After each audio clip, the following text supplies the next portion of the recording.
ইমান ডাঙৰ মান কচুৰ আলু আপোনালোকে দেখিছেনে? এয়া কমে 10 কিলোমান হ'ব। আমাৰ খুৰাই এবাৰতে উঠাবই নোৱাৰিলে।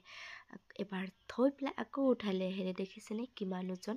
আৰু এতিয়া এইখিনি ধুনীয়াকৈ কাটি দিলে সৰু সৰুকৈ, কাৰণ ইমানেই ডাঙৰ যে কাটিবলৈ অসুবিধা।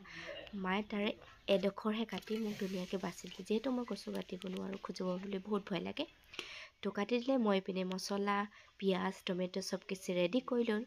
তাৰপিছত এইপিনে মাছ ভজা তেলখিনিতে পিঁয়াজখিনি দি ভাজি ল'লোঁ।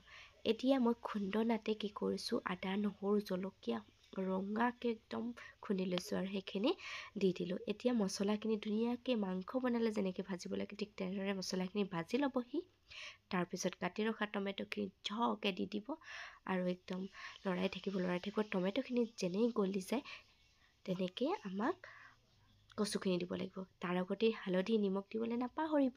হালধি, নিমখ নহ'লে সোৱাদেই নহ'ব যিহেতু। আৰু কাটি ৰখা কচুখিনি দি দিলোঁ, যিহেতু টমেটোখিনি গলি গ'ল। আৰু গলি যোৱাৰ লগে লগে ধুনীয়াকৈ দি দিলোঁ কচু, দি লৰাই দিছোঁ। আৰু এনেকৈ ভাজি থাকোঁতে আমাৰ কচু বইল হ'ব লাগিব, কমেও 90%। মাজে মাজে ঢাকনিখন লগাই ভাজিব, মাজে মাজে চেক কৰিব যাতে জ্বলি নাযায়। তো তেনেকৈ। আৰু এইপিনে গৰম পানী দি দিছোঁ। কচুত সদায় গৰম পানী দিলে 90% গেৰেণ্টি কচু নুখুজাব।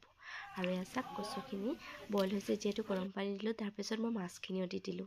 আৰু এতিয়া এইখিনি ঢাকনিখন লগাই ঢাকি দিম, যাতে ধুনীয়াকৈ গৰকৈ উতলিব।